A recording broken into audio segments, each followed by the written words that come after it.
കേന്ദ്ര സർക്കാരിന്റെ പദ്ധതികൾ നടപ്പിലാക്കുക എന്ന ലക്ഷ്യത്തോടെയാണ് മത്സരത്തിനിറങ്ങുന്നത് എന്ന് കോഴിക്കോട് നോർത്ത് മണ്ഡലം ബിജെപി സ്ഥാനാർത്ഥിയായ നവ്യ ഹരിദാസ് പറഞ്ഞു.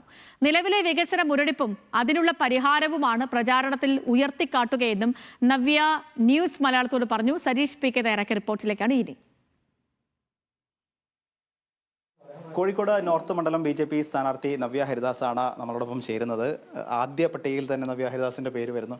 എത്രത്തോളം പ്രതീക്ഷയോടെയാണ് ബിജെപി ഈ മത്സരത്തെ കാണുന്നത്?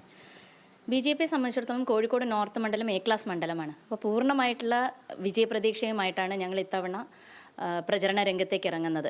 കാരണം കഴിഞ്ഞ ലോക്കൽ ബോഡി ഇലക്ഷനിൽ മികച്ച മുന്നേറ്റം കാഴ്ചവെക്കാൻ ബി ജെ പിക്ക് സാധിച്ചിട്ടുണ്ട്. 7 കൗൺസിലർമാരാണ് കഴിഞ്ഞ ലോക്കൽ ബോഡി ഇലക്ഷനിൽ നോർത്ത് മണ്ഡലത്തിൽ നിന്നും ഉണ്ടായിട്ടുള്ളത്.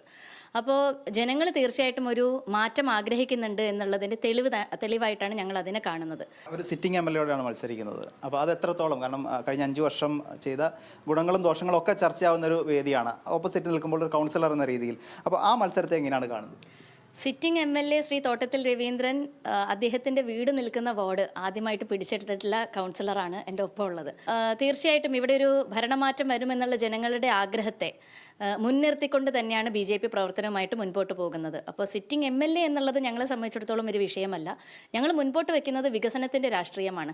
മറ്റ് LDF ആയാലും UDF ആയാലും പ്രീണന രാഷ്ട്രീയത്തോടൊപ്പം നിൽക്കുമ്പോൾ വികസനത്തിൻ്റെ രാഷ്ട്രീയത്തോടൊപ്പം നിന്നുകൊണ്ട് വികസിത ഭാരതം എന്ന വിശാലമായ കാഴ്ചപ്പാടിലേക്ക് വികസിത കേരളത്തെ എത്തിക്കുക എന്നുള്ള ലക്ഷ്യത്തോടെയാണ് ഇത്തവണ BJP രംഗത്തിറങ്ങുന്നത്. കഴിഞ്ഞ 5 വർഷക്കാലത്തെ വികസനം എടുത്തു നോക്കുമ്പോൾ എന്തൊക്കെയാണ് മുന്നിൽ ഒരു പ്രകടന പത്രികയിൽ ഉൾക്കൊള്ളിച്ചിരുന്നത് അതൊന്നും യാഥാർത്ഥ്യമാക്കാതെയാണ് ഇപ്പോൾ സിറ്റിംഗ് MLA വീണ്ടും ഇവിടെ മത്സരിക്കുന്നത്. കഴിഞ്ഞ 5 വർഷക്കാലം വിദ്യാഭ്യാസ മേഖലയിലും ഒരു മുന്നേറ്റം കൊണ്ടുവരാൻ ശ്രീ തോട്ടത്തിൽ രവീന്ദ്രന് സാധിച്ചിട്ടില്ല.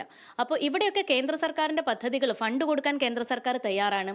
ആ പദ്ധതികളും കേന്ദ്ര സർക്കാർ ആവിഷ്കരിച്ചിട്ടുണ്ട്. പക്ഷേ അത് ഇവിടെ നടപ്പിലാക്കാനുള്ള കെൽപ്പ് ഇവിടെയുള്ള ജനപ്രതിനിധികൾക്ക് ഇല്ലാത്തത് കൊണ്ടാണ് ആ വികസനം ഇവിടെ കൊണ്ടുവരാൻ സാധിക്കാത്തത്. തീർച്ചയായിട്ടും BJP പറയുന്നതും കേന്ദ്ര സർക്കാരിൻ്റെ വികസന പ്രവർത്തനങ്ങൾ നമ്മുടെ കോഴിക്കോട് നോർത്ത് മണ്ഡലത്തിൽ യാഥാർത്ഥ്യമാക്കും എന്നുള്ള ഒരു ലക്ഷ്യം മാത്രമാണ്. എന്തായാലും കേന്ദ്ര സർക്കാരിന് നിലവിൽ ഈ മണ്ഡലത്തിലെ വികസന മുരടിപ്പ്, അതോടൊപ്പം തന്നെ കേന്ദ്ര സർക്കാർ ഈ മണ്ഡലത്തിൽ നടപ്പിലാക്കാൻ പോകുന്ന പദ്ധതികൾ അത് എടുത്തു പറയുക എന്നുള്ളതാണ്, അതോടൊപ്പം തന്നെ ജനങ്ങളെ ബോധ്യപ്പെടുത്തുക എന്നുള്ളതാണ് നവ്യ ഹരിദാസ് ലക്ഷ്യമിടുന്നത്.